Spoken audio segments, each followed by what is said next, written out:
ಕರ್ಣನನ್ನು ನೋಡಿ ಪಾರ್ಥ ಕರ್ಣನನ್ನು ಕೊಲ್ಲು ಎನ್ನುವ ಹಾಗೆ ಹೇಳುತ್ತಾ ಇದೆ. ಅದು ನಿನ್ನಿಂದ ಸಾಧ್ಯವಾಗುತ್ತದೆ ದೇವ, ಆದರೆ ನನ್ನಿಂದಲ್ಲ. ಪ್ರತಿಯೊಬ್ಬ ಮಾನವನ ಮನಸ್ಸಿನಲ್ಲಿ ಮೂಡುವಂತಹ ಭಾವನೆಗಳಿಗೆ ನೀನು ಇಲ್ಲನಂತೆ. ಆದ್ದರಿಂದಲೇ ನಿನ್ನನ್ನು ಮಾರಜನಕ ಕಾಮಜನಕ ಅಂತ ತಿಳಿದವರು ಕೊಂಡಾಡಿದ್ದಾರೆ. ಸ್ವಾಮಿ ಹೇಳು ಕೃಷ್ಣ, ಈ ಕರ್ಣ ಯಾರು? ತನ್ನ ಮನದಲ್ಲಿ ಹಲವು ಹಂಬಲಗಳು ಮೂಡುತ್ತಾ ಉಂಟು, ದ್ವಂದ್ವಗಳು ಮೂಡುತ್ತಾ ಉಂಟು. ಈ ಕರ್ಣ ಯಾರು ಸ್ವಾಮಿ?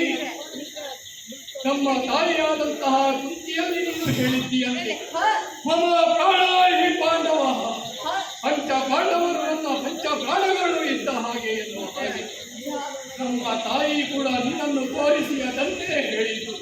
ನಿಮ್ಮ ಬದುಕಿನ ಮಾರ್ಗದರ್ಶಕ ಮಕ್ಕಳೇ ಇಲ್ವಾ? ಅಲ್ಲಿಂದ ಇಲ್ಲಿಯವರೆಗೂ ನಿನ್ನನ್ನೇ ಅನುಸರಿಸುತ್ತಾ ಬದುಕನ್ನು ನಡೆಸುತ್ತಾ ಬಂದವರು ನಾವು. ಆದರೆ ಇಂದು ಕಳ್ಳರನ್ನು ಕಂಡಾಕ್ಷಣ ಕೊಲ್ಲು ಗೆಲ್ಲು ಎನ್ನುವ ಹಾಗೆ ಹೇಳುತ್ತಾ ಇತ್ತು. ಇಲ್ಲ ಸ್ವಾಮಿ, ನನ್ನಿಂದ ಸಾಧ್ಯವಾಗುತ್ತಾ ಇಲ್ಲ. ಕಲ್ಲನ್ನು ಎತ್ತಲಾರೆ ತವ, ಕೂರ್ತಳೆಯನ್ನು ತೊಡಲಾರೆ. ನನ್ನ ಮನಸ್ಸಿನಲ್ಲಿ ಮೂಡುವಂತಹ ಭಾವನೆ ಒಂದೇ, ಈ ಕರ್ಣ ಯಾರ ಸ್ವಾಮಿ? ಈತನನ್ನು ಕಾಡುವಾಗ ಸಾಮಾನ್ಯನಂತೆ ಗೋಚರಿಸುತ್ತಾ ಇಲ್ಲ, ಕೊಡವಿ ಪಾಲಕನಿಗಿಂತ ಮಿಗಿಲು ಎನ್ನುವ ಹಾಗೆ ಗೋಚರಿಸುತ್ತಾ ಇದೆ. ಆದ್ದರಿಂದಲೇ ನಿನ್ನಲ್ಲಿ ಕೇಳುತ್ತಾ ಇದ್ದೇನೆ, ಕರ್ಣನು ಯಾರು ಸ್ವಾಮಿ? ಈ ಕರ್ಣನನ್ನು ಕೊಲ್ಲುವುದಕ್ಕೆ ಆತನ ಸ್ಥಿತಿಯನ್ನು ನೋಡಿದ್ದೀರಾ ನೀವು?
ಸಂದರ್ಭದಲ್ಲಿ ಕರ್ಣನನ್ನು ಕೊಲ್ಲುವ ಪಾರ್ಥ ಎನ್ನುವ ಹಾಗೆ ಹೇಳುತ್ತಾ ಇದೆ.